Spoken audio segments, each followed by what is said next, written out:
It is my pleasure to welcome you to the ULI Advisory Services panel presentation.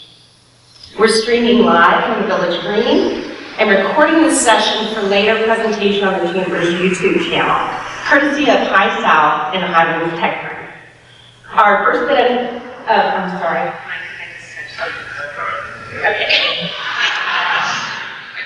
Our first bit of housekeeping is during the Q&A session. It will accommodate as many questions as time will allow this morning. We ask that you stand in place, speak loudly, and the chairman will repeat your question for the benefit of our remote audience. And we're just delighted to have you as well as our remote viewers with us this morning. This is the culmination of an historic week, having this group of very distinguished professionals giving us the benefit of their experience and their expertise as we work together to meet Cashiers' growth management opportunities and challenges. Before the chair walks us through the panel's presentation, I'd like to reflect briefly on how we arrived at today. In recent years, as all of you know, the Cashiers area was on an upward growth trajectory when destination awareness, lifestyle preferences, and then the COVID pandemic increased both our visitation and our local population, and residential and commercial development grew to unprecedented levels. This activity raised the specter of change that understandably created conflicting interests and debate among Cashiers stewards and stakeholders. So, as part of its mission as a conduit for responsible growth, the Cashiers Area Chamber sought to recalibrate the local public narrative and obtain expert, unbiased advice and guidance on critical growth issues. To assist us, we asked 30-year resident and ULI National Trustee Glenda Hood, who's with us here this morning, to facilitate outreach to this prestigious organization, Urban Land Institute. It was formed in 1936 and is the oldest and largest network of cross-disciplinary real estate and land use experts in the world. Its special advisory services panels offer unbiased and expert review of community growth issues across the globe. After a public meeting with ULI SVP Tom Eidler, who's also here with us today, and consultation with and commitment from the Cashiers Area Community Planning Council, Jackson County officials and staff, and others, the Chamber conducted a broad public information campaign and raised the requisite fee in short order. More than 200 individuals, nonprofits, government, and businesses donated to the effort, and the contract was signed just 4 months ago in October 2021. As the project sponsor, the Chamber's commitment was to an inclusive and transparent community engagement initiative to promote effective and sound public policy making. The panel assignment was developed with extensive community input. The panel orientation included a detailed briefing book of facts, figures, and maps about both the Cashiers regulated districts as well as our areas of influence. The panel conducted on-site and remote interviews with more than 130 nominees, volunteers, and recruits, selected to ensure full representation of our community demographics, including age, gender, ethnicity, residence, how long you've been here, where you live, full-time, part-time, occupation, industry, affiliations, and others. A lot of the growth management assessments and planning studies that preceded this effort were acknowledged and fully considered in this body of work. Throughout the process, ULI's reputation and credibility have been unanimously embraced by the Cashiers community stewards and stakeholders. So now, as we eagerly await the panel's insights into our future, we thank you for your interest, your involvement, and your support for the betterment of our community. It's been an honor to meet and work with all of you in this very intensive process towards this very special occasion in this very special place. So it is my privilege and honor to introduce Chairman.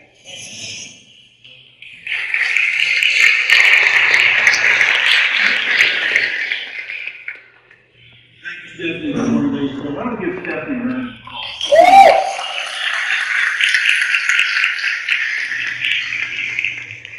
applause? So I'm not going to say a lot about the ULI. Stephanie did a very nice job of talking about who we are.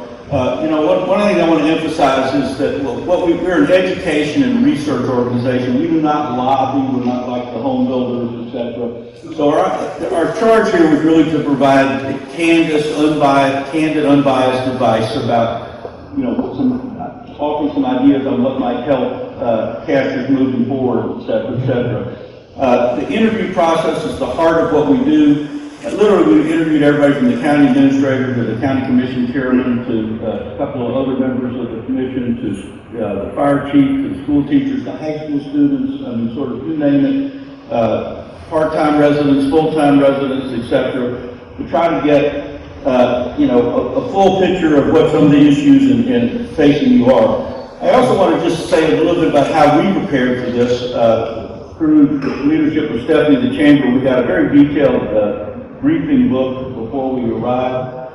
Then when we got here, we did a really thorough tour, not just of Cashiers itself, but the surrounding area. We went over to the Highlands, among other places, went up to Glenville, toured around quite a bit. Then, as Stephanie said, we interviewed about 130 people.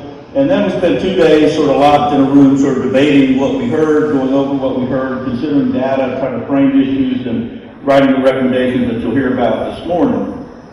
This presentation that we're about to present is just the first. Within about 60 days, you'll get a much more detailed written draft report that will go into far greater detail about some of the things we're going to talk about this morning. So that's a little bit about the panel program. We've probably done 700 of these already.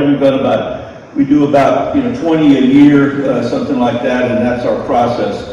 I'd like to thank all our panelists. You met some of them earlier in the week. They're all experts in their own fields, et cetera, et cetera. But let's, once again, I'd like to thank our sponsors, and we'll just go ahead and get going. So we're calling this program Rural by Design, and that's, I think, very purposeful. One of the things that became very clear to us, I had been here before, most of the other panelists had not, but it's really clear to us that you wouldn't live here if you didn't think this was a very special place.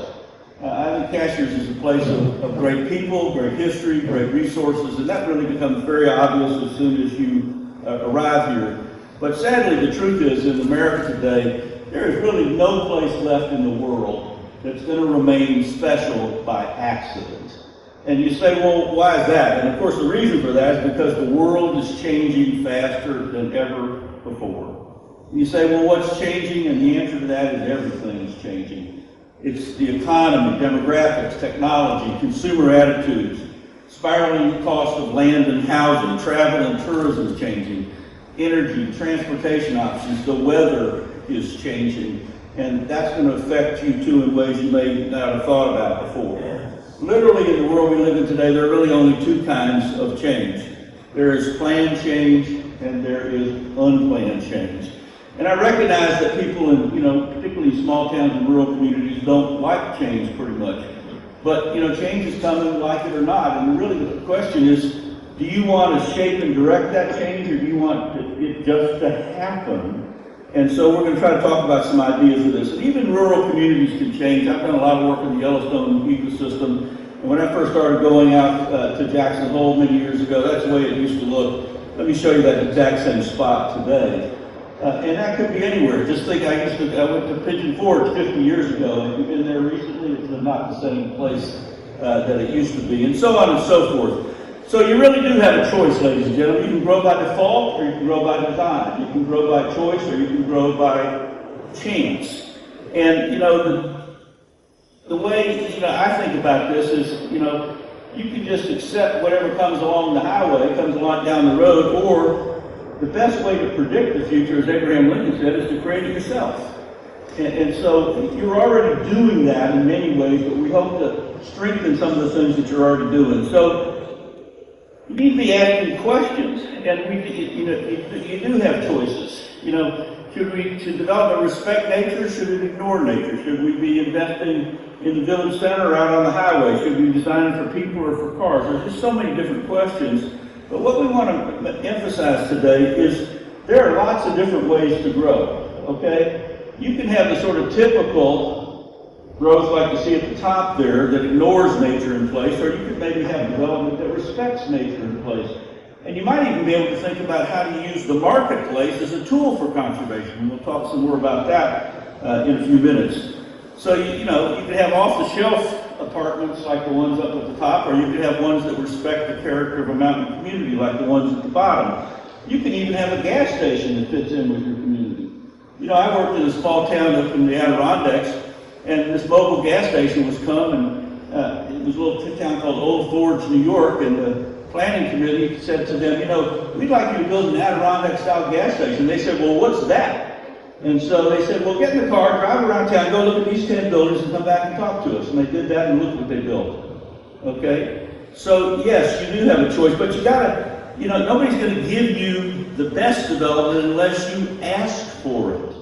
Okay? And same thing, it could apply to anything. It could be a Best Western motel that fits in, or maybe even a Dollar General. Did you know that Dollar Generals will change their off-the-shelf building, but only if you tell them to? So there's so many different choices you have. When it comes to infrastructure as well as buildings, for way too long we've sort of ignored the landscape in our highway design, certainly in parts of Western North Carolina, but also all over the country. And would you rather live in a community where you had to drive everywhere for everything, or would you rather live in a community where you could walk or take a bike or drive to where you want to go? Which one gives you more choices and ways to get around? We're going to talk a little bit about the crossroads today. And there are different ways to design a crossroad. And one on the lower right is actually safer. It's more sustainable. It moves traffic more effectively and more efficiently. It reduces backups and so on and so forth. So you'll hear our transportation expert talk about this. But this is the question I want to leave you with this morning, is do you want the natural character of this place to shape new development, or do you want new development to shape the character of the place? And how you answer that question will determine what kind of community you have 20 years from now.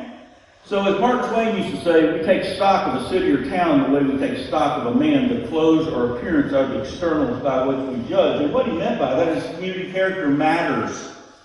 It matters economically. It matters sociologically.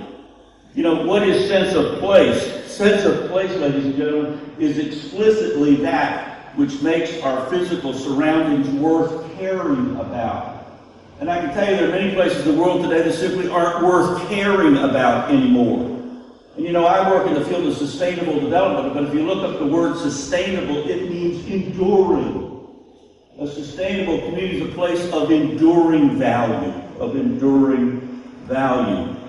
Another thing I want to emphasize is this notion of authenticity.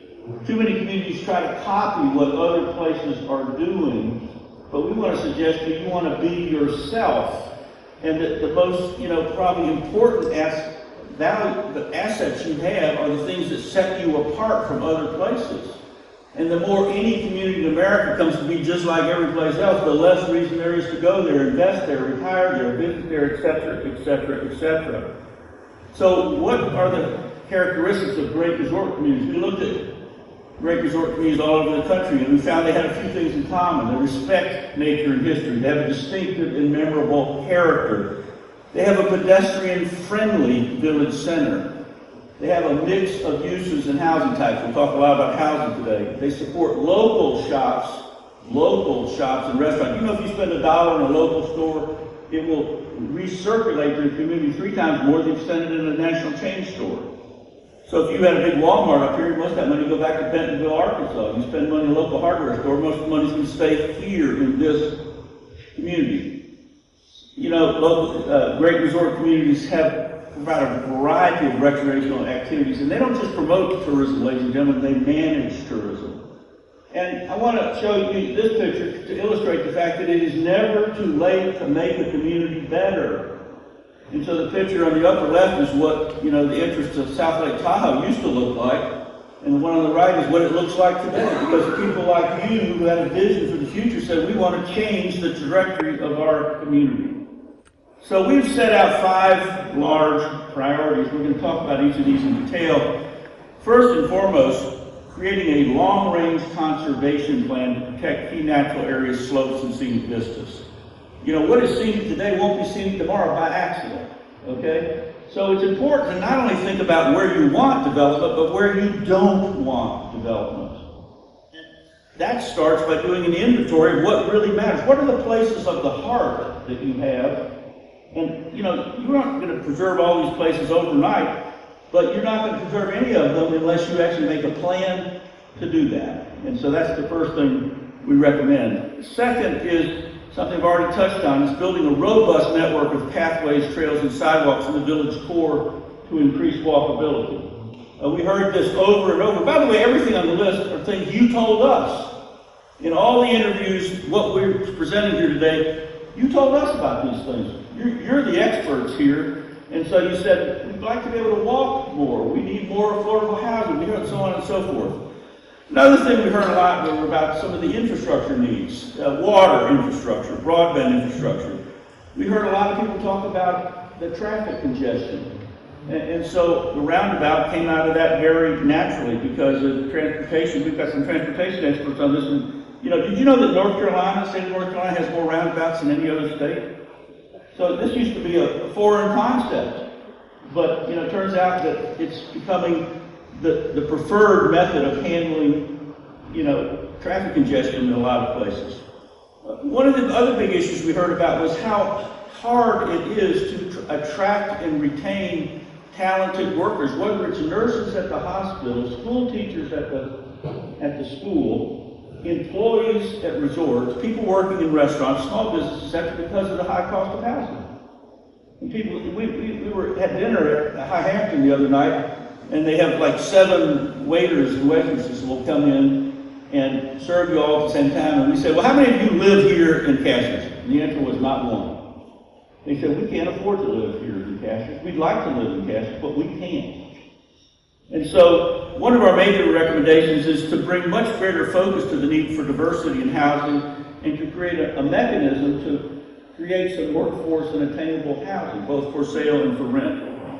And then finally, this idea of, you've got about 4 or 5 major parcels right around the village center, and you had a proposal that apparently a lot of people really didn't like very much that came in, a year or so ago. And so it's important to work with landowners to let them know what you want. It's not enough to be against things. You got to tell people what you're for. And by actually sitting down collaboratively with people who own landowners and developers, you're going to much more likely to get better development. So that's just a brief introduction, and you'll hear more about each of these in turn. And with that, I'd like to turn things over to my colleague, Jonathan Bartlett, who will talk about some of the major challenges and trends facing you here in Cashiers. So thank you once again for being here this morning. You'll hear from me again later. All right, thank you, Ed. Ed talked to you about change. And so I want to place our work this week in a little bit of context by sharing some specific examples that highlight how Cashiers is connected to some broader national trends. So throughout the United States, economic, social, environmental change are happening. COVID-19 was an accelerant, but these are things that were already happening. You felt them before COVID, you're just feeling them much stronger now. But the areas that lack the social and physical infrastructure to respond to these challenges are finding themselves under tremendous stress. The ironic thing is a lot of these trends and a lot of these tragedies actually create opportunities for Cashiers to leverage and protect its most cherished qualities as we look beyond the short term. So let's start with the labor market. In the United States, the unemployment rate dropped below 4%, and that's great news relative to where we were at the beginning of the pandemic. And yeah, we know there's some blinking lights ahead and some reasons for concern. But the reality here in Cashiers is that in Jackson County, the unemployment rate is below 3%. That's the lowest it's been since September of 2020. There are fewer people looking for work right now in Jackson County than at any point in the last 20 years. In that context, hourly wages are through the roof. We heard about entry-level retail jobs with wages above $20 an hour, and that creates an existential crisis. We talk to so many of these small business owners, and so on their behalf, I'm going to say again, this is an existential crisis for many of the small businesses and institutions that you love here in Cashiers. If we can't address this collectively and quickly, this lack of housing lessens our community.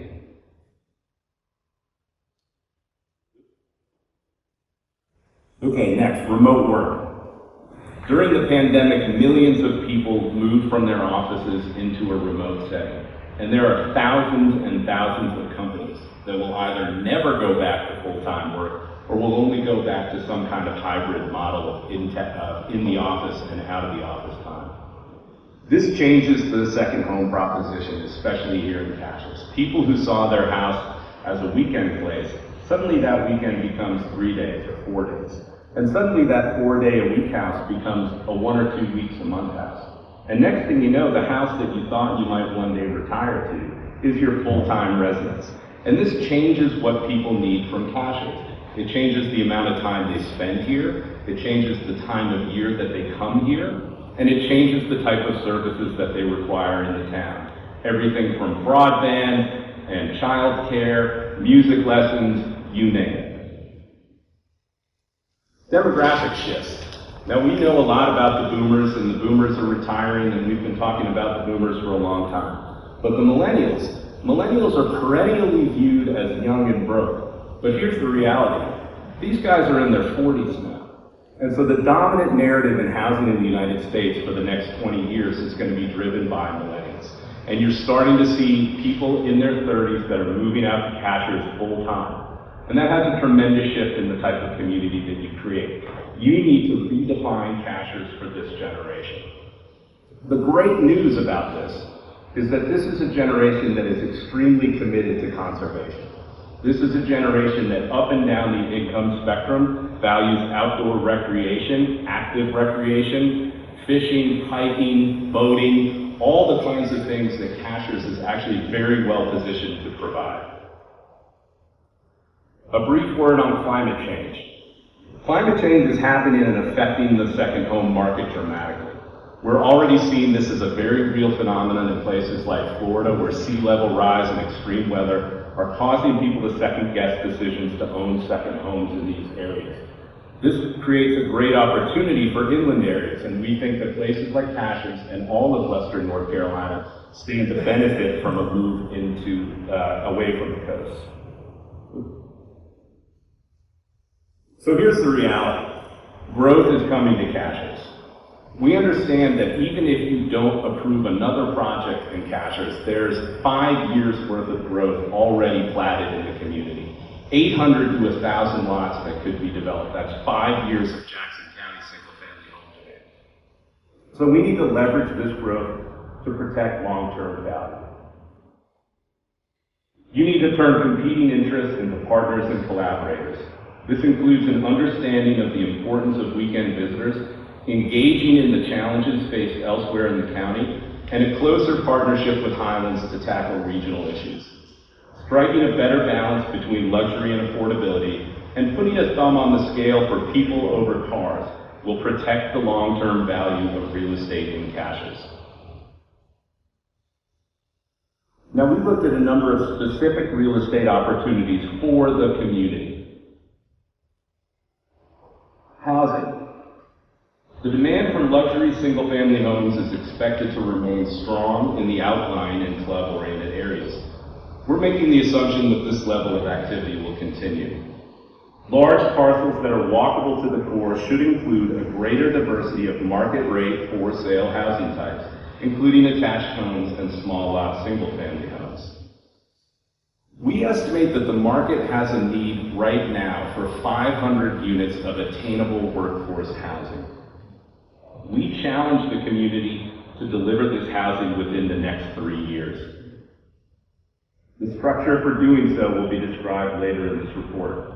Now, 200 to 300 of these units could be delivered outside of Cashiers in other communities that have the existing infrastructure to deal with this. This will require coordination and partnership with the county, surrounding towns, and existing institutions. At least 100 small units for seasonal employees should be developed by and for large employers in proximity to the village core. We propose 66 small single-family homes, duplexes, and townhomes to be developed in the village center area. These should be affordable, for-sale units that are restricted from the short-term rental pool. We also propose 40 rental apartments or flats that can be delivered above retail spaces or in small clusters that are walkable to town and structured financially to accommodate the local workforce. We also see demand for a modest amount of local serving retail. We're calling it about 25,000 square feet. This could include 2 or 3 restaurants, a small grocery store that complements Ingles, urgent care, a doctor's office, child care, and other shops and businesses that serve residents' daily needs. Any additional retail in the village center should be considered an amenity for seasonal visitors and guests, and perhaps an alternative site for existing businesses that are currently located in outlying cottages. Its scale should be character-driven, based on walkability to and within the core. And finally, hospitality.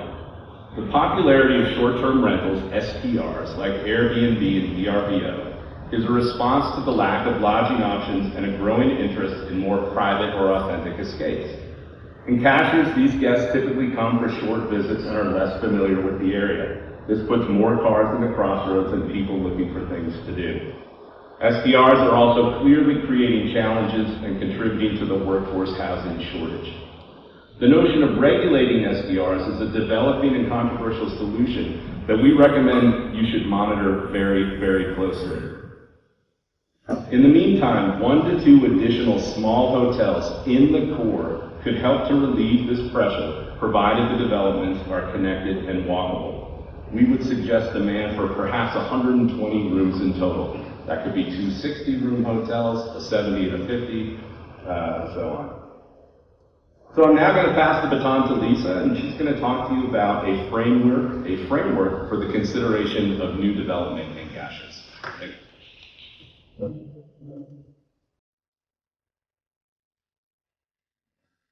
Good afternoon, morning, I guess. I'm Lisa Ruther, and it's been a delight, a pleasure to be in your community this week and talk. I recognize faces, which is really not usual when you're far away from home, but I love talking to all of you. You've already heard a lot from my colleagues about the fact that change is inevitable. You've heard a lot from them about why that's inevitable and how you should be in a position to control it. I will move now to some more details about how you might respond to some of this change that's coming along. We wanted to provide an overview of some tools for you to manage the change. And our report, as has been mentioned, will contain more detailed tools and information. So this is just a taste of the kinds of things we think you will want to embrace. So we looked carefully at the Cashiers Small Area Plan and thought that it had a lot of good information in it. It identifies overarching design strategies to be implemented and the elements of the development framework to achieve the plan's goals, broken down into 4 areas of concern that you have heard. To reiterate, these are conservation, the mountain aesthetic, connectivity and walkability, and mixed use and housing diversity. I wanted to put this framework context into context for you. We recommend an enhanced planning framework to give the Cashiers Planning Council a lens to evaluate future development proposals. And when these proposals are being considered, as you've heard, there needs to be a consideration of all the residents in this area, including young families, business owners, retirees, the workforce who provides basic services, generational residents, and those who have moved here recently. We heard that one thing that might be helpful is to broaden the Planning Council, the Cashiers Area Planning Council representation to include property owners outside of the commercial core to give more people an opportunity to participate. We also thought that to create more opportunity, we heard that to create more opportunity for leadership and participation, the council could consider term limits for its members or rotate the position of chair on a yearly basis so more people are able to participate and provide the leadership that you are all so capable of.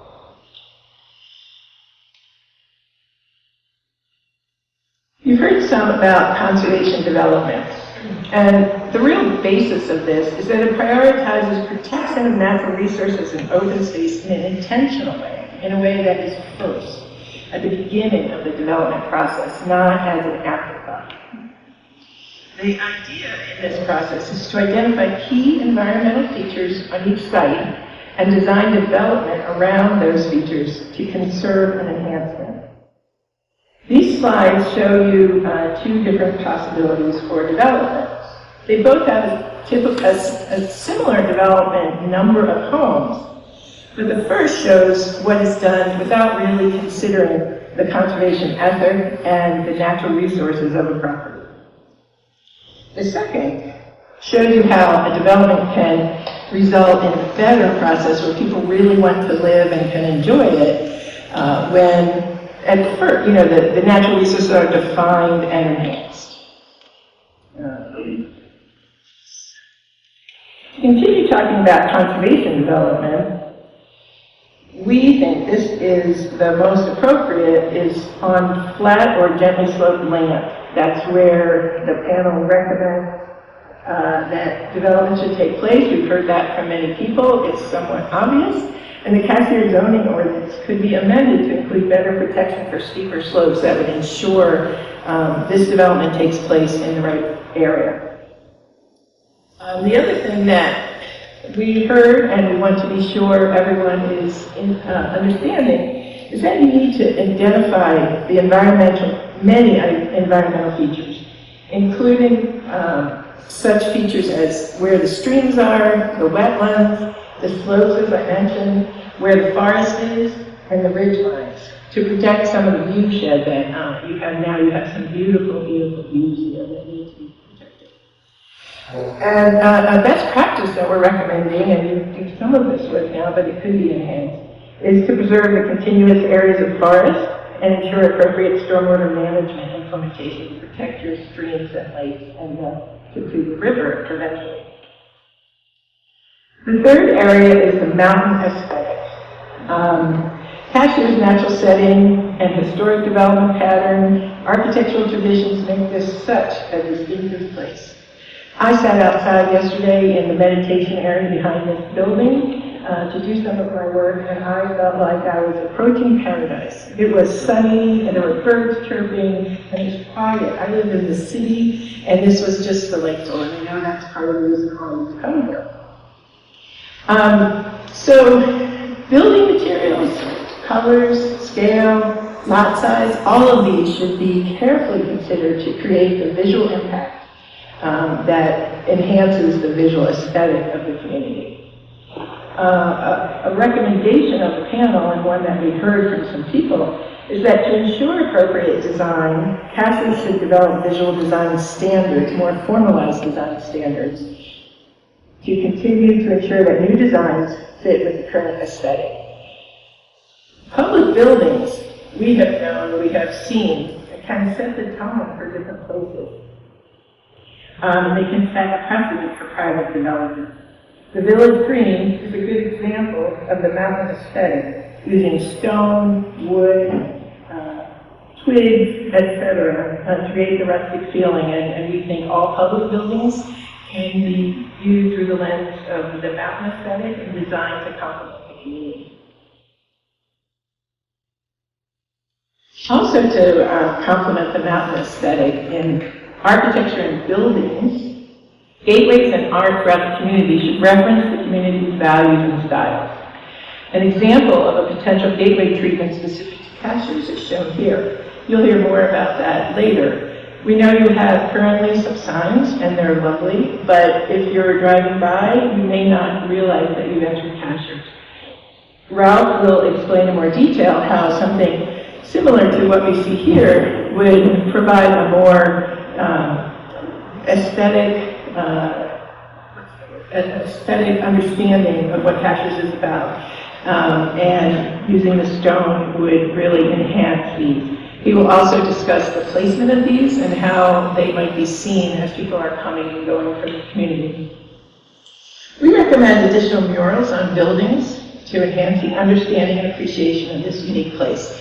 We saw a few, they were very nice, and we think that could be expanded. There's two here from York, Pennsylvania, and Farmer City, Illinois, and they're very historical. They tell the story of the place that someone is coming to, and we think it might be not an intrusive way to bring some art and history to your buildings, but a way that would communicate the aesthetic and the history of your place. And I mentioned that the gateway signs should be designed and sized to let visitors know they're entering a special place and encourage them to slow down. There's a couple of examples here from other places which are similar to Cashiers and use different design types of standards to create their signage. The next piece of the framework is connectivity and walkability. Cashiers provides a very healthy, stress-free environment, mostly stress-free. I know everyone still has some stress. Given the importance of hiking and outdoor activities in the area, a local trail system is really important to augment the healthy, active lifestyle and to nurture a strong community culture that you have here. We recommend a mechanism should be designed to tie together Cashiers policies, programs, and existing recommendations for improving the walking and bicycling network. To continue talking a bit about connectivity and walkability, we have some specific recommendations. First, we recommend that sidewalks should be built along US 64 and Route 107. When properties are developing, when they come in for redevelopment or new development, they should incorporate the connectivity elements in their own projects. And in addition, a fund should be established to provide sidewalks where no redevelopment is happening, but they are important connecting points. In addition to sidewalks, landscaping, including rhododendron hedges. These rhododendrons, I wish I was here in like 3 weeks. I can't wait to have you all be able to experience them bursting out.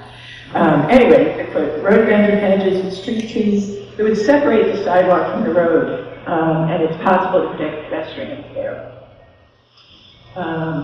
Yes, and there should be connectivity to the existing trails such as the Ramble. The last thing I'll talk about is a mix of uses and housing diversity. We've talked to many people who are priced out of the Cashiers market and who are having trouble attracting employees. The employees are priced out, the employers are having trouble bringing the people in.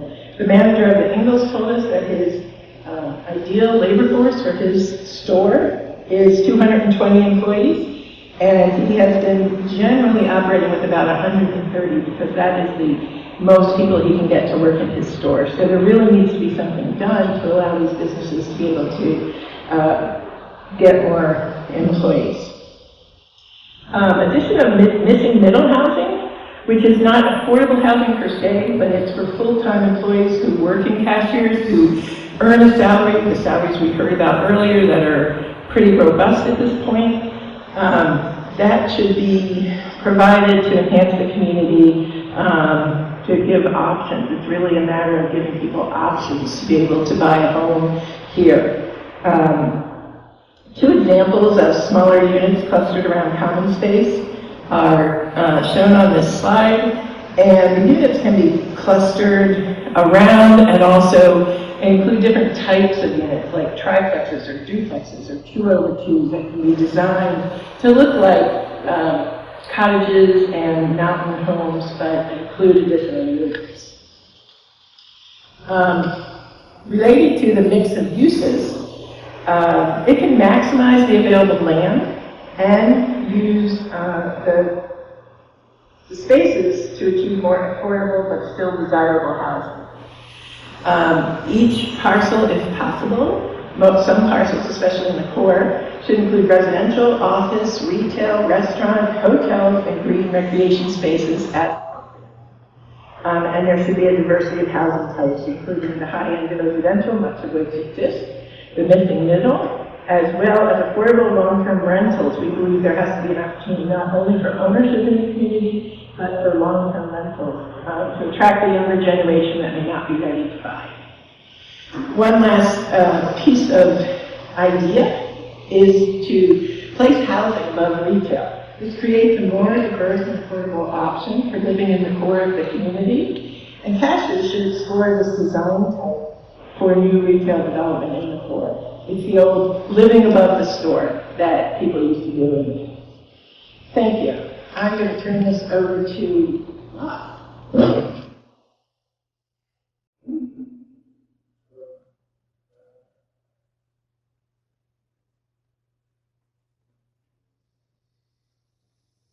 Well, thank you, Lisa, and good morning, everyone. So how can transportation help develop and deliver that framework that Lisa described? Providing a comprehensive network for all modes of travel is an essential element of it. And that's a network that needs to respect this mountain setting.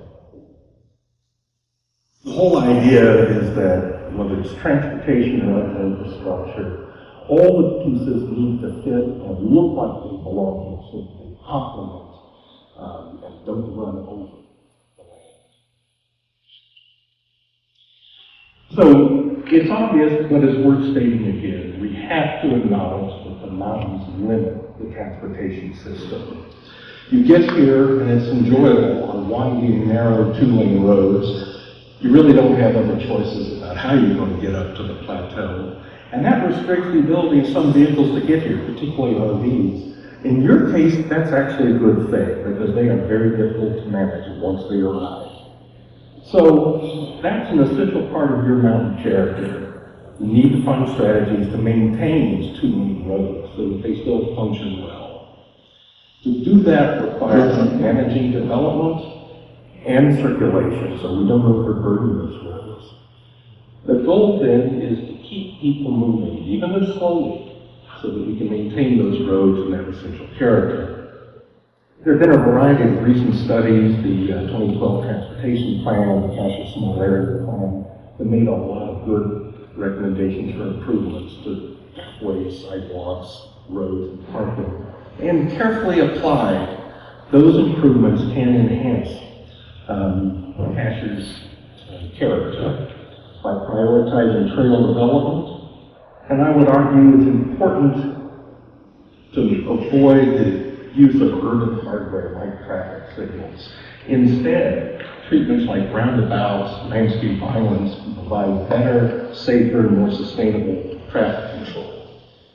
And when building these things, incorporating local materials, the marvelous granite that surrounds you, the fabulous plantings, can help make those pieces look like they belong here. Now, we all agree that creating safe and attractive walking and biking connections is important. They reduce unnecessary car trips in the village center, and they foster a reputation for Cashiers as a quiet, green mountain town. The approach we recommend, however, differs a bit from a complete streets template. What is complete streets? It's incorporated in the small area plan, for instance. It's the idea that you accommodate all modes of traffic in the same right of way. So you have sidewalks, bike lanes, travel lanes, all in the same right of way. But Cashiers is different. Again, your mountain setting. Narrow roads, lack of right-of-ways, steep topography suggest you need to do something differently. We think it's better to create that pedestrian bike network separate from the roads. With the exception of a few key sidewalks. Now, that trail system should meander across the land and follow natural features like streams in the base of slopes, not follow the roads. This will require agreement from property owners to get easements for access, and it's important those trails connect to parking areas so people have a way to get on and off the trails. And very importantly, the trails should be shared use, about 10 feet wide and accessible to all ages and abilities. We think initially you can get 4 miles of trails. And perhaps after you've got that experience, you can see whether it can be extended. And then we think about 3 miles of sidewalks in Eden. And again, we need to encourage landowner participation to get easements due to lack of right of way. But I think it's really important. This trail system could become one of the hallmarks of Cashiers and a visit to Cashiers and of life here, distinguishing you from virtually all other communities. Now, to support those trails, you have to make public parking at the village center convenient. So expect to build shared parking for all developments. And where possible, locate that parking close to the edge of property so it's convenient to sidewalks and trails. And when planning parking, revisit the development ordinance to set maximum amounts of parking, not just minimum amounts. You want to limit how much parking is provided. And we think looking at the ordinance that revisiting the requirements for retail, restaurant, and residential uses to see if you can get lower amounts would be extremely beneficial. And for the planners and administrators, we recommend simplifying how you determine parking ratios, come up with a single, consistent measure that's easier to administer. There are parking lots in a lot of the sort of civic facilities, post office, libraries, schools. I'm sure on busy days, people already use that, but encourage public use of those areas, particularly after hours and on the weekends. And if experience shows that there's available space during the day designated for public use, it costs nothing and provides ready access to those trails. Now, another important element of the plan is to keep traffic moving. Build a roundabout at the crossroads. It fits within the existing intersection. It solves most of the circulation problems for vehicle traffic that you have. It offers numerous advantages. It's better year-round. It's better for pedestrians. It's more sustainable and resilient because it doesn't require electricity. If power goes out during a storm, the intersection works just as well as it does any other day. And the roundabout can become a distinctive place-making feature in the community. It really marks the Cashiers Crossroads. Additional gateway features mark the entry to Cashiers and to help calm traffic. And that additional calming may suggest that roundabouts are appropriate at a couple of other locations. 107 at Run Down the Road with that awkward intersection, and over at Slaptown Road on US 64. As development occurs around Ingalls, the two-way left turn, center left turn lane may need to be extended. It's a small thing, but the more cars that can be taken out of the main lane will reduce future traffic delay. Then once all of those things are done, monitor traffic to see if additional improvements are actually warranted. There's been a lot of talk and suggestion about connectors, particularly in the northeast and southeast quadrants. But it's important to understand what role they will need to play, if any. Is it just to get better local access, or is there still really a need to bypass the crossroads? The final part of keeping things moving to maintain rural character is to tie development approvals to available road capacity. Your local roads, not the highways, but all the other local roads, are really low-volume roads. They work best if they carry no more than 1,000 vehicles a day. That means any one road can comfortably support about 100 to 120 single-family homes. So there's an easy measure. Don't overload any road with too many homes. If the road connects to two different highways, then more development can be accommodated. But try to make sure that no point of road is much more than 1,000 vehicles. So, in summary, the strategy is go ahead and build the roundabout, expand the trails, build the sidewalks, and create the gateways. That will make Cashiers a very distinctive and enjoyable mountain town. Now I'll turn it over to my colleague Ralph, who will show you how some of those things and where they can be provided.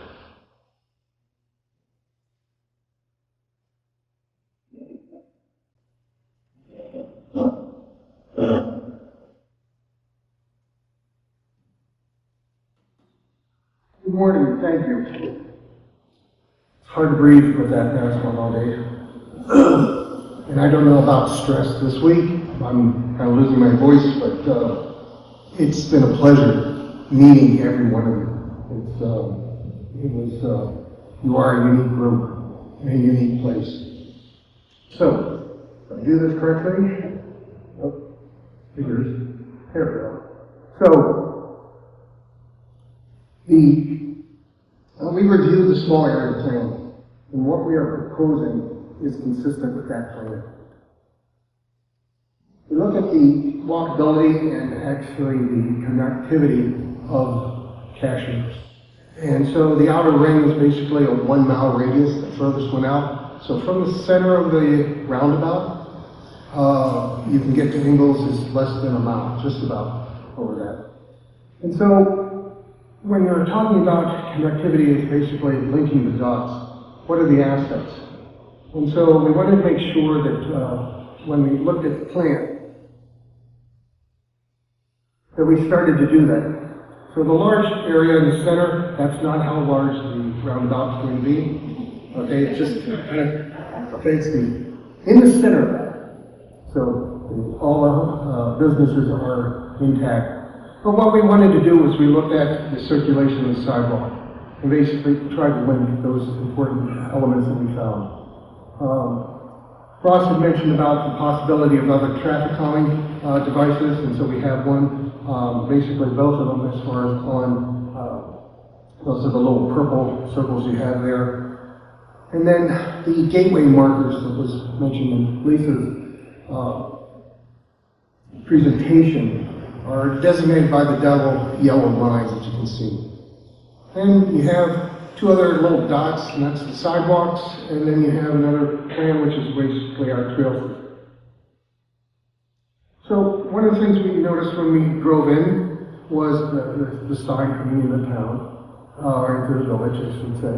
And it's, you know, it's a nicely done graphic, but you miss it, especially at the speeds that the Uber driver was going to get us to the evening meeting on Sunday while we were late. But, you know, we started looking at it, and we're here on this plateau. It's like, well, then the sign needs to be on the plateau. So, and we've got all this granite. So it's like, come in with the marker, with Cashiers, basically sandblasted in, whether it's painted with the red line that you can see from a distance, or the traditional, you have the elevation of the 3484. But you have that on your main one, right in the center. You could leave that there. So the idea is to have this not just on one side, but a gateway, just like the gated communities. We're not putting fences up, but have them on both sides. So as you're approaching it, you realize that this is a place that's special. It's on both sides. So the graphic down on the lower level shows that, as far as it can be enhanced with the natural landscaping that you already have, but basically creates that gateway. And then the other advantage as far as marketing people in town is you have the old back of the sign. So you can give a message to those people that come and visit and make sure that they respect the place that they just came through. Now, you probably don't realize, but you know, when we're here, as a landscape architect, I look at all the green space, I look at the people, and we met some beautiful people this week. You may not know this, but there's a river that runs through your center, okay? Part of it is the fact that it's hidden and it's not terraced, so we looked at this, and we looked at this area as far as where that goes and how it travels through the complex. So we looked at sites that were discussed earlier as far as 2, 3, and 4, so we're going to be looking at 1 and 5.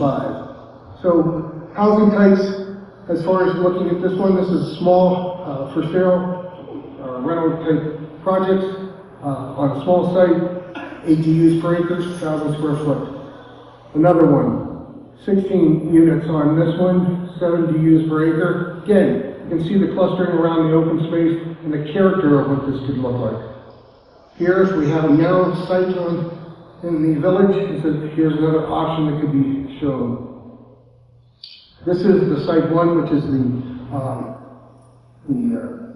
North Carolina Department of Transportation. And so this is a conceptual plan that shows what could happen if those three parcels, properties came together. So you could have these units around for sale, for rent, as well as respect the woodlands and the high slopes, steep slopes as far as that are on 64, the water and the water course that's on the north side, on Slabtown Road, and then also provide retail on the first floor and residential flats above, as well as either modify the ramble pathway systems that links the community. So this is what we're looking at as far as when it was talked about as far as conservation zone on the steep slopes. It preserves that existing road line character that you have. It provides pathways to the left with vegetation, keeping that available, as well as preserving that vegetation at 50 to 100 feet, which with the vegetation you have can develop on that.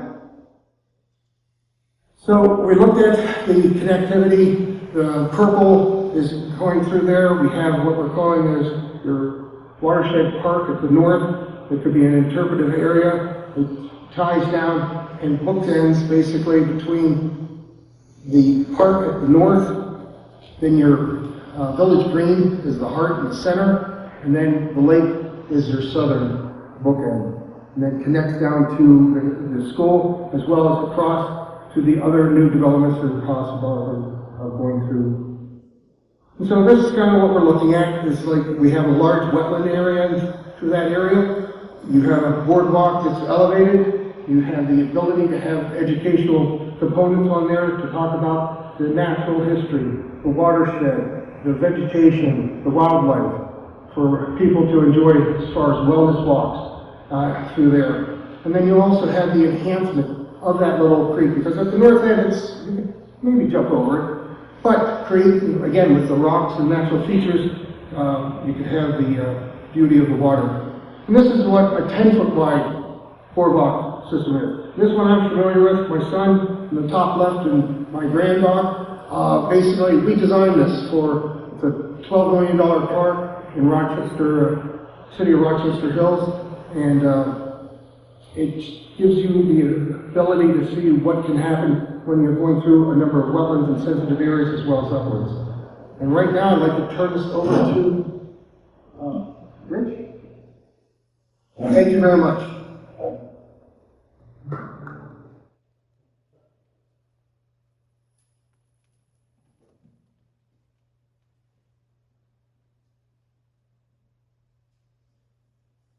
One of the things we're reporting back to you doesn't seem to make any sense. Oh, I'm sorry, thanks. I'm so used to it. One of the things we're reporting back to you doesn't seem to make any sense, and that is, in order to keep your community feeling small and remarkable, you've got to undertake a lot of several large infrastructure projects. That's because there's tremendous development pressure coming from hundreds of new homes being built in the area. It's because of the thousands of people living in Charlotte and Atlanta who want to escape up to your cool breezes and your mountain living and your very non-Charlotte, non-Atlanta way of life up here. And it's because Cashiers has severe limitations to its road and trail network, water, stormwater, sewer capacity, and housing supply. If you don't prioritize building infrastructure, people are going to keep coming here to live and visit anyway. And the result for Cashiers will be, if not catastrophic, at least very damaging to the mountain aesthetic y'all have tried so hard to maintain. Think Gatlinburg or Pigeon Forge.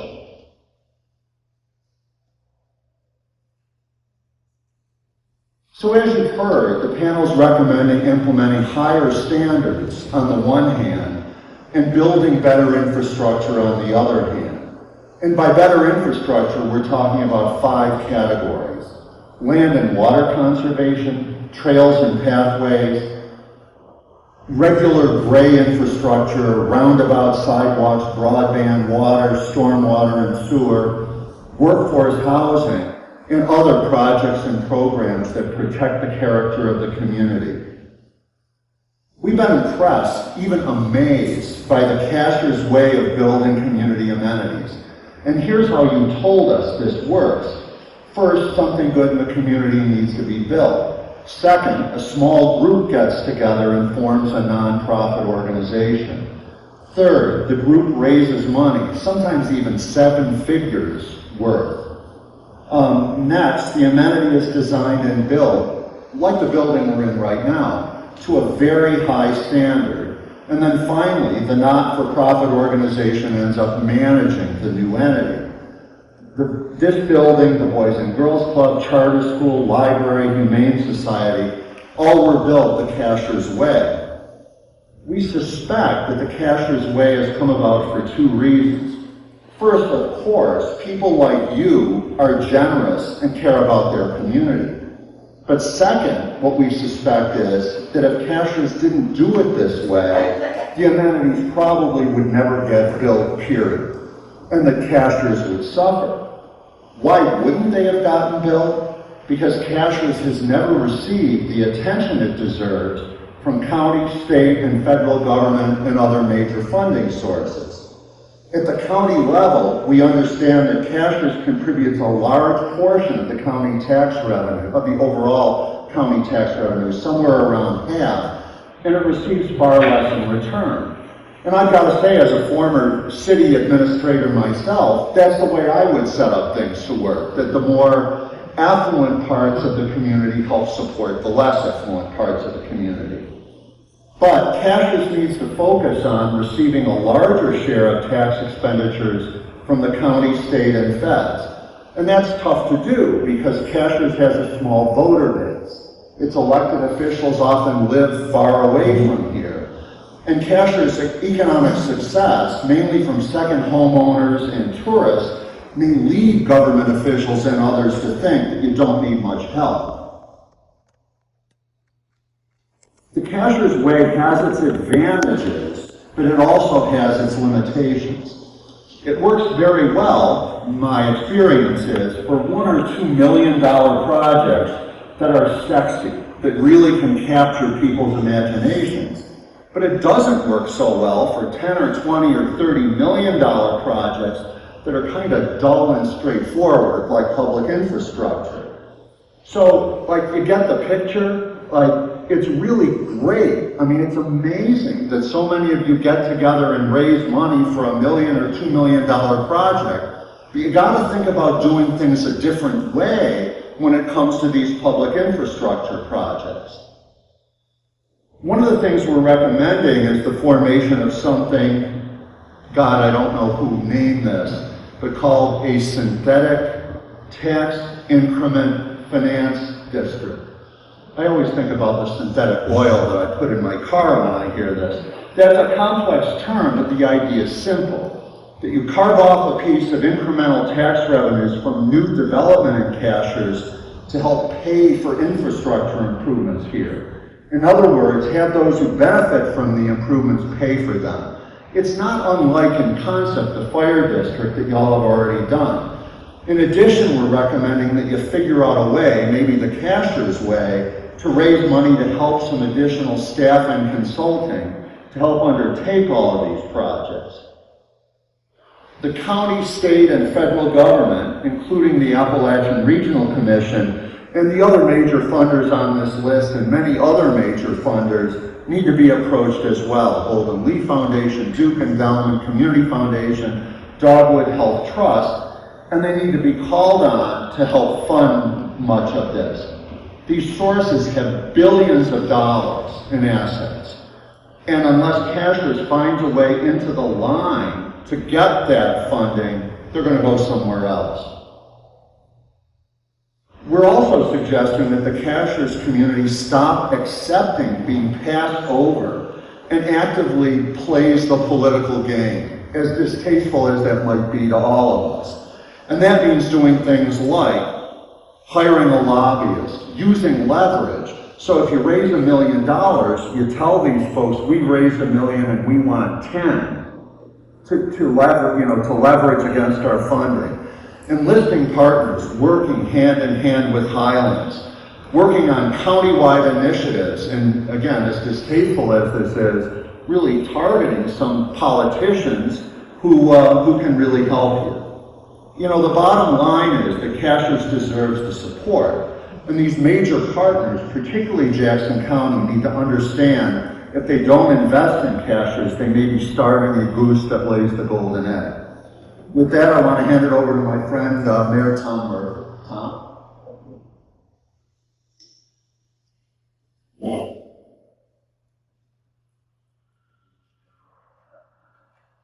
Good morning. We were driving in Sunday afternoon, a dreary day, from Asheville. And as we were approaching Cashiers, there were two people out on the road picking up trash.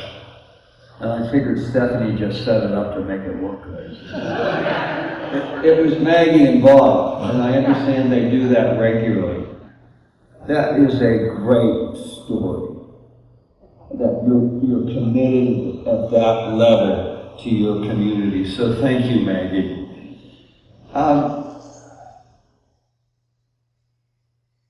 I grew up with my favorite book being That Little Engine That Could. And it has, through my career as a mayor and in other positions, it always reminded me of the challenge.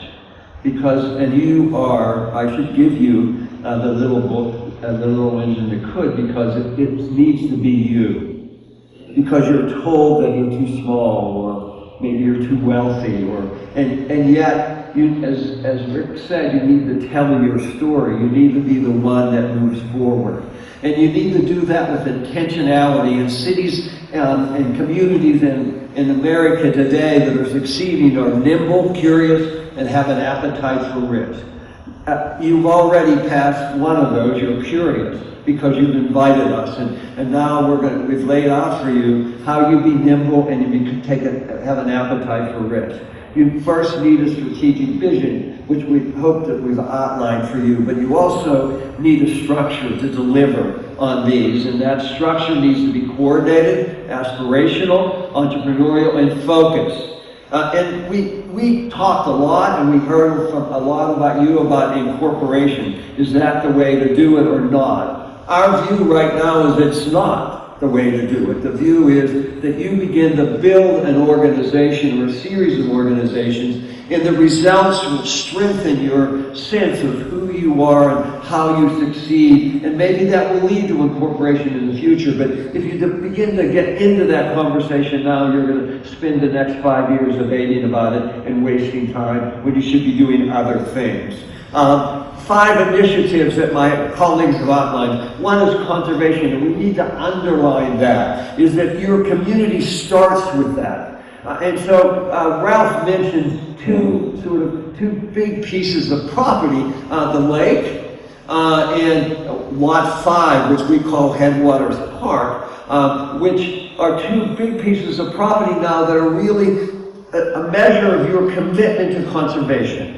Of how they will be developed or maybe not developed. And so we think that's really important. So that initiative, your whole conversation ought to start with that conservation ethic. The second is, we heard from everybody about basically rental property, but we believe that your future depends on creating affordable for-sale property to anchor young professionals here, your teachers and your general managers of some of the big developments here. They can't afford to live here, and so we're suggesting that you build both for sale and rental property, and you create some mechanisms which many communities have done and maybe defer some portion of that mortgage so that you get the price to be affordable. And we can talk, and we will in more detail on how that happens. We talked about the trails, that for communities, they are so essential, and the roads and the sidewalks and a robust planning council. So we see those as the 5 initiatives. Who owns them? That's really one of the big questions. And we believe that these are the champions to those 5 initiatives. For conservation, we think it's the land trust, and obviously to raise the capacity of the land trust and to be clear on what are your priorities. Joe Rowley, the longtime mayor of Charlotte, always said that the very best property in a community ought to be in the public realm. You need to decide that you're going to do that also. Housing, and I'll talk more about this, we suggest creating a new organization because there's no clear champion for creating that housing right now, and that would be a community development corporation, which I'll talk about. We see Vision Cashiers, which we understand they're working on already, beginning this trail network. The infrastructure, the roads, the roundabout, the sidewalks, we believe the chamber, because they connect into a statewide organization and actually a national organization, are the appropriate ones for that. And the keepers of the future is really the planning council. They're the ones that have to really understand where all this is going and be the keepers of your quality and design. So let me talk about a little bit about the Community Development Corporation, a 501c3, 10 or 15 members pulling together from each of the other organizations. We believe it needs to have two paid staff. One person who understands how to do the various housing developments that make them affordable and using different sources of money. We did thousands of units when I was the mayor of Pittsburgh, and typically we might have 4 or 5 different sources of financing plus bank financing to get to affordability for a housing. So somebody needs to understand how to put that together. The second person we believe is the convener, the one who is putting together all these organizations to work together. And let me just say, quite frankly, maybe your biggest challenge is whether you all can work together or not. You understand what I'm saying? You all going to go do your own thing? Not as effective. You come together and you're all singing the same song? Very good. And so you need to think about how that happens. That's why that convener of bringing together the ideas and putting them together is so critical. And then one other staff person. You need to tell your story. As Rick mentioned, there is literally billions of dollars right now available for infrastructure, for trails. The Appalachian Regional Commission, I'm on 2 nonprofit organizations that have both gotten significant monies, millions of dollars, from the Appalachian Regional Commission, which gives away millions of dollars every year. Have you ever asked? And so that's the challenge for you, is to understand that that person needs to be a real expert in understanding where the pots of money are in your state and in the federal government that you can tax. It doesn't matter in many ways whether you're incorporated or not to access this money. So this is a chart that we've laid out that sort of brings it all together. What's the function of those 5 initiatives? Who's the champion? What are the roles they are in a very specific way? For example, in the land trust, that they acquire 30 acres or get easements on 30 acres per year, or that we build the units as Jonathan talked about. And so that's and then the uses. What are you gonna do? And then the sources of revenue. We've made some general suggestions for you where that money comes from. So there are the challenges you're facing. But let me just say now, we're going to give you the weekend off. But when you wake up Monday morning, here's your task. You need to create the CDC, and you got to do that. We believe the chamber ought to be the convener for that, but it brings all the groups together. You need to fight with each other, twist arms, walk out of that room with a clear sense that we're going to work together. The second thing you need to do on a Monday morning is you need to go talk to the state about moving the transportation yard. That's like a no-brainer. Right in the middle of your city, you have trucks parked and whatever else is there. Get rid of it. It opens up all that property behind it for opportunity. And Stephanie, we want you to move your office. But you begin that conversation now, because that creates the value for all the rest of the property behind it. The other is convene the groups. Bring all of you together and really begin to think about what a strategy looks like. And finally, recognize that there's billions of dollars available. Really, in some ways, unprecedented since the construction of the interstate highway system. And you need to educate yourselves on where that money is and how you go about doing it. Sing your song. You have a great story to tell. Don't be shy about it.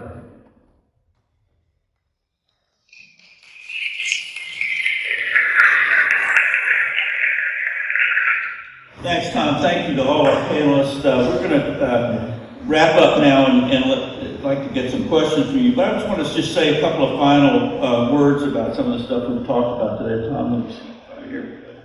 I grew up in a small town outside of Birmingham, Alabama, many years ago, and been in this business for a very long time. I've learned a lot in the last 45 years of working in small towns all over the country. And I just want to talk about one thing, and that's skepticism. I go home to Alabama and people will tell me I'm against planning. And I say, okay, well then you tell me the name of any successful organization, institution, corporation, or community that doesn't plan for the future. Failing to plan simply means planning to fail. And, you know, we've also talked about all the assets you have. Successful plans always grow out of inventorying your assets. And whether you're building an economic development plan, a land use plan, a tourism plan, whatever, you always grow out of what you already have. And what's good for, you know, individuals is also good for communities. This idea of begin with the end in mind, thinking of win-win. Tom just talked about that, working together, etc. Excuse me, I'm must be going the wrong way here. Some other lessons I've learned. You know, the most important question in a community is almost never how much does it cost. The most important question is almost always what should we do? And what we found is that money almost always follows good ideas. The other thing I hope we've impressed on you today is you don't have to accept substandard development. You know, if you say no to bad development, I guarantee you will always get better development in its place. And I think what has happened with your hillside proposals is a great example of that, because people got involved and said, this is not good enough. So continue to say that sort of thing as well.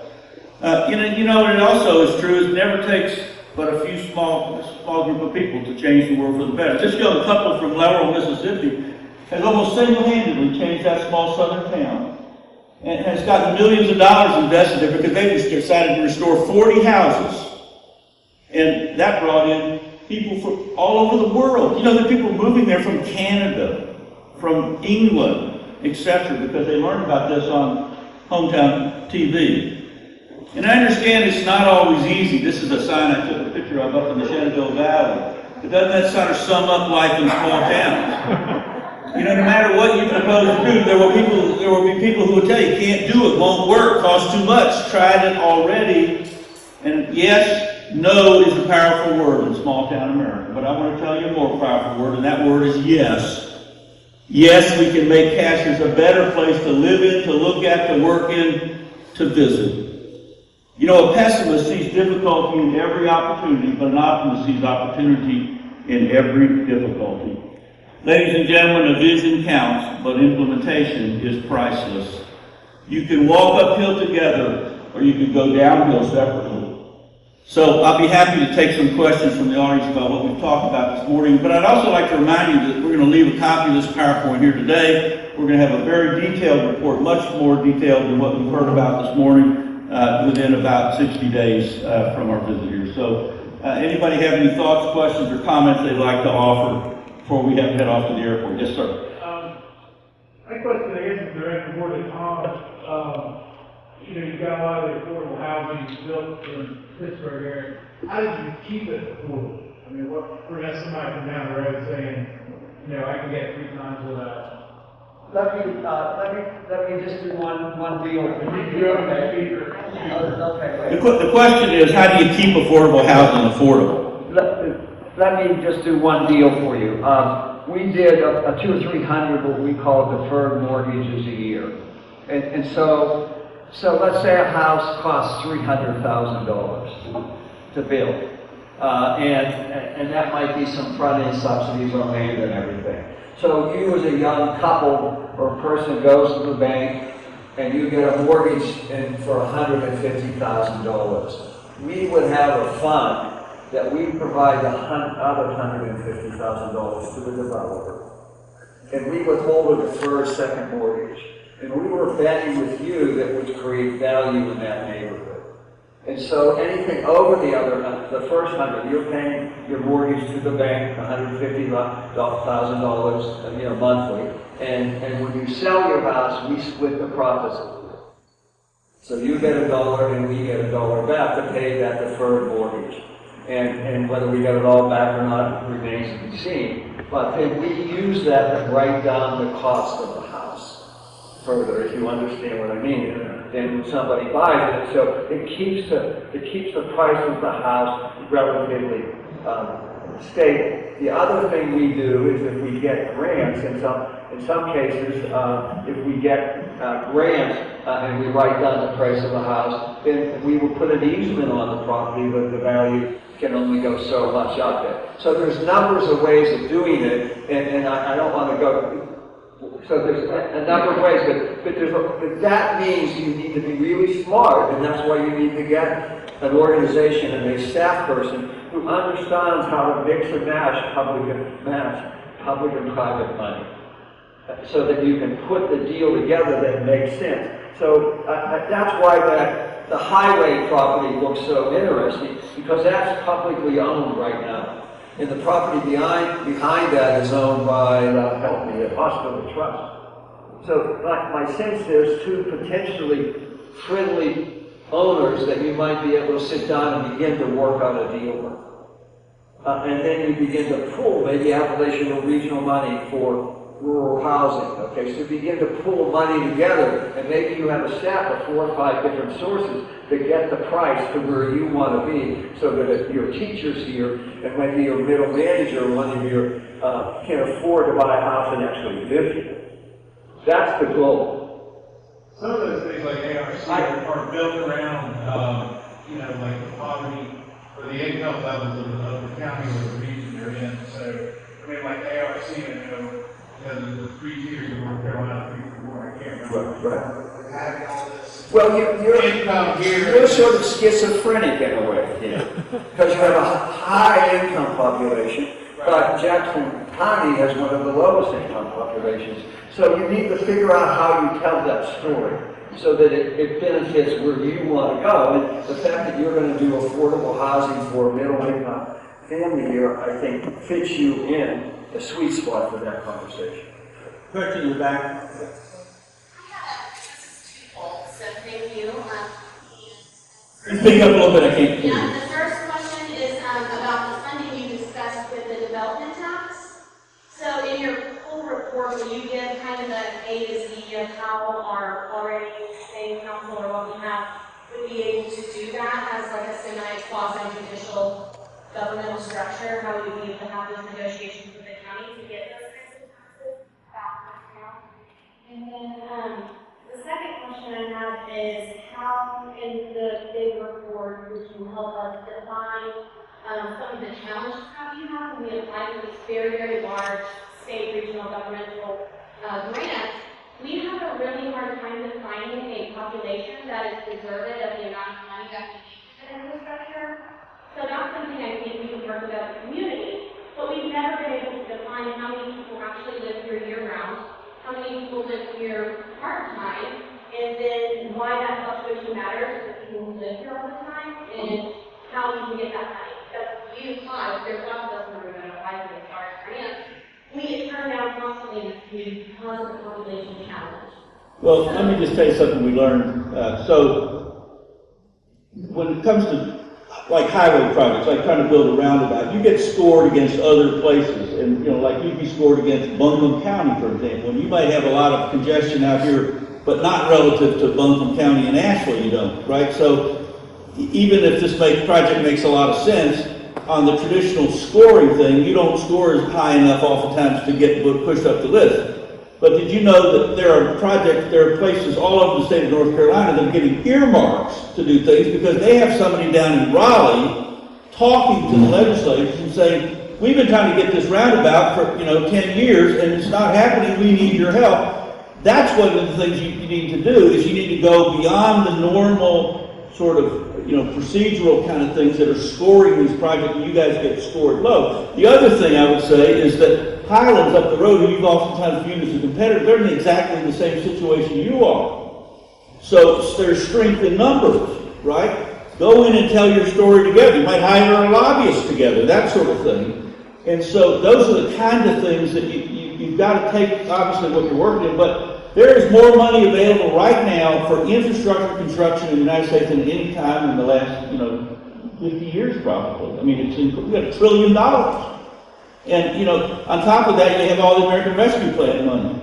And then you got all these, lots of other things as well. So that's kind of what we're saying. Be more aggressive about telling your story and asking, and the truth is, you are subsidizing the rest of the county in terms of, what you're providing relative to what you're getting, and that's a story that you need to work on. And, we talked extensively with the county administrator. There are things you could do collectively with the county to get yourself moved up as well. So I think there's still opportunities, but we certainly recognize none of this is easy. Yes, ma'am.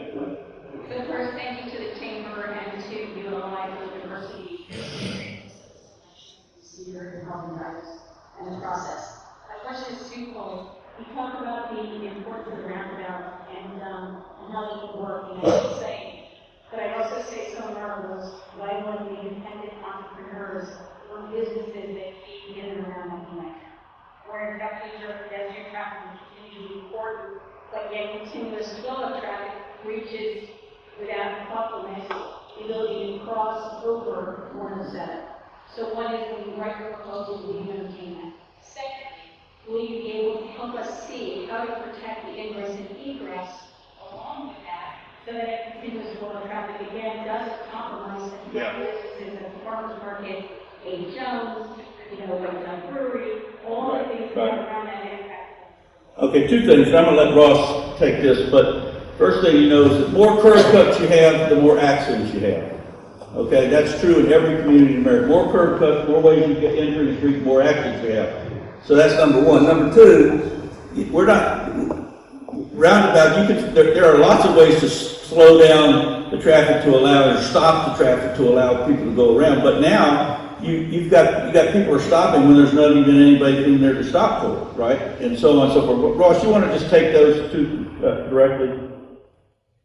Yeah. So I understand the question is how do you preserve local access to the businesses immediate to the intersection, and then can pedestrians still cross the roads? And roundabout in this location would actually make pedestrian crossings easier. Right now, it's a daunting thing to cross the street at any time. It's wide. You get stuck in these little islands. You're at the same level as the cars when you're out there. The roundabout will avoid that. It's a shorter crossing. There's a median refuge in the middle, and you're actually protected by a curb. So it is better. Local access can still be managed with roundabouts. There may be very slight modifications to exactly the width of the opening at a property, but nobody's going to be precluded from access. And Ed actually had a very interesting example about communities that improved their intersections, got roundabouts. Business went up dramatically because it's simply easier to get there. Traffic is not going to be whizzing through. Again, we recommended calming traffic at the entries to the village center. You have 25-mile-an-hour speed limit. Those treatments would actually make 25 much more achievable average speed. So I think on balance, it makes everything better. Yes, ma'am.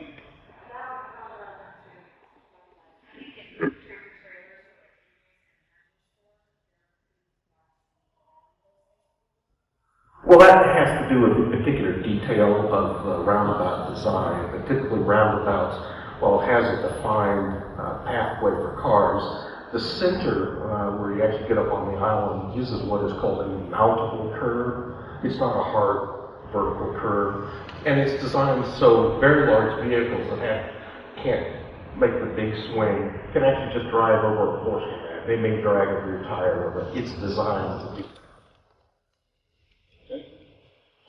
Over here, just a minute. Have you had previous experience with communities like ours with large number of seasonal property owners who provide a huge tax base, by the way? They have a certain, and I've been contacted by a lot of some of my property owners. And they have a great frustration in not knowing what's going on and not being included. Have you ever come across any strategies to include them? You know, there are communication strategies, but actually beginning to have a working group with these people. Well, one of the things we recommended was that the membership of the planning committee be broadened to include people who live outside, who are property owners outside of the core. So that would get at some of these seasonal, it would include seasonal residents, it would include people own businesses outside of the core thing. So that's one way to do that. Yeah, but we've worked in many communities that have seasonal residents. I mean, Park City, Utah, Jackson, Wyoming, I mean, Sun Valley, Idaho, you name it, Lake Placid, New York, I could go on and on. And, you know, the other thing is, one of the things that the Community Development Council could do is to set up a forum for dialogue about the future that is ongoing after this. I mean, part of it is you have all these great groups here in town, but oftentimes they're all doing their own thing. And what we're saying is create a mechanism to work together on a few priorities, and that will help them be more likely to accomplish them, and you'll be in the know. I mean, one of the criticisms that we heard of the property that was denied approval was a lot of people didn't even know it was being approved until it was almost a done deal. So we're saying be proactive about those things. You know, we met with the developer of the proposed projects that's taking the place of that, and he had took a totally different approach. He started approaching residents, and then it was interesting, that developer, when he came in with 3 residents who he'd already met with and talked about the details of that project. So that's the kind of thing that we'd like to see more of. We have tremendous wealth up here, and it's getting bigger and bigger. Yeah. Wealth and money. And there's tremendous expertise these people can provide, and I think it's being left on the table.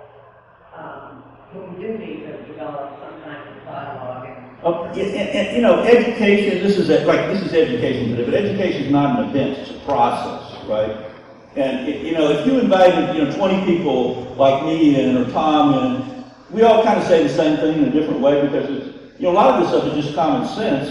And, it's like what we've learned, to travel is to learn. And that's what we try to do at ULI, is to learn what's working, what's not working, what could work better, et cetera, et cetera. But great question, thank you. Other questions, comments?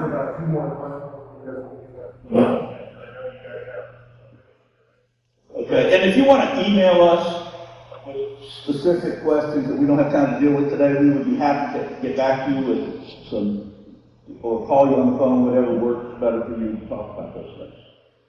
And yes, in the back. Everybody in this room probably has a very strong opinion about the word corporation, including me. You guys, in my opinion, not that your presentation, you're going to get into that in a little more detail. I'd like to know the pieces of the specific reasons as to why you said at this moment in our history, you're not. Okay, I'll tell you why. Because,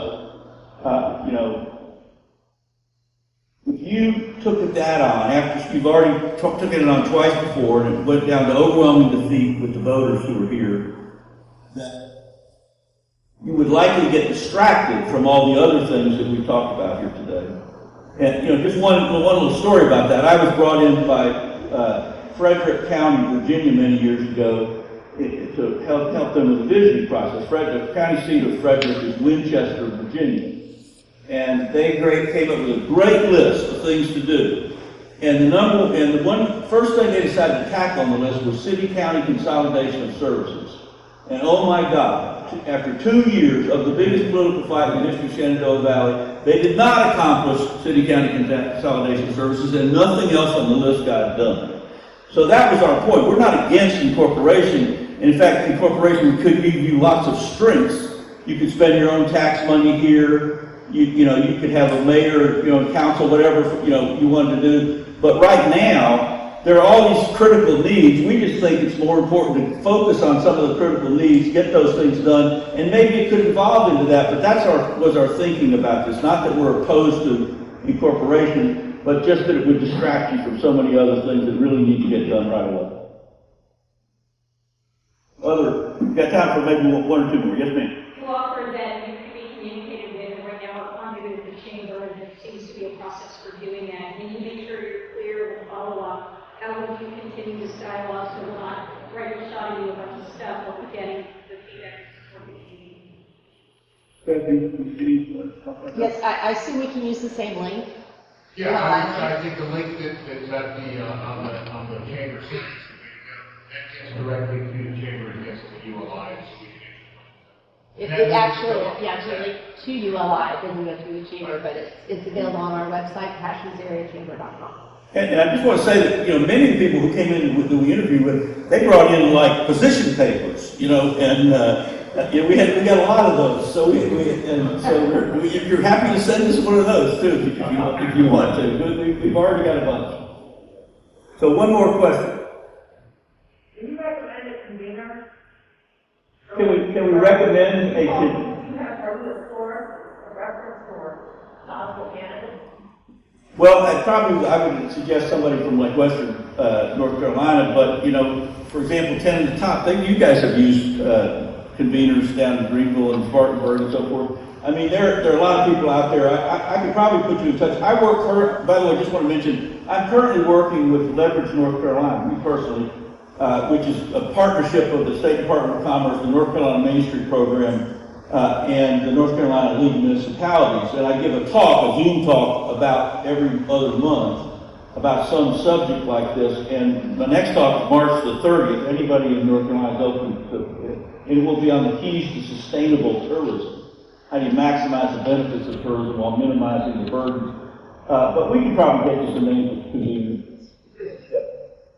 All right, well, thank you so much for having us all. We've had a great thing. I'm going to turn back over to our Chamber of Commerce board. Thank you, Ed.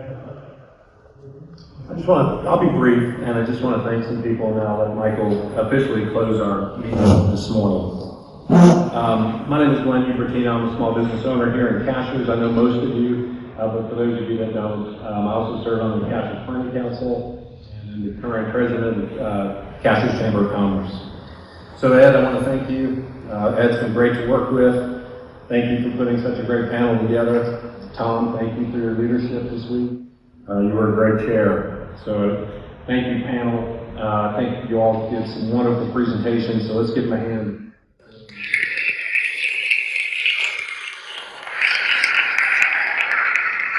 The benefit of the panel's unbiased and expert recommendations, as spoken about this morning, truly is invaluable. Thank you. I also want to extend appreciation to a pretty big group here, but the Planning Council members. We had 100% participation during this process with the Planning Council members. Michael, thank you for your leadership in that regard. The Jackson County Board of Commissioners, they were involved in this process as well. Planning Director Michael Poston and his staff, always wonderful to work with. Thank you very much. The County Attorney, Heather Baker. I don't know, is Heather here today? No, I didn't see her. Wonderful to work with. The Jackson County Tourism Development Authority. The Chamber Board, my Chamber Board colleagues, we had great participation with all of the board members. Again, some of them here this morning, so thank you. Our collective responsibility is to now take this fact-based research and recommendations and create our future, not by default, but by design, as Ed so aptly mentioned earlier today. So it's an exciting time. I'm really excited about it. Looking forward to working with all of you in the months and years ahead to get these things done. Thank you.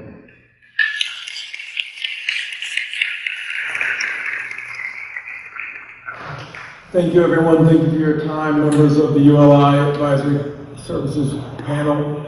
With that, I pray everyone travels safely home, and this ends the special meeting. Thank you.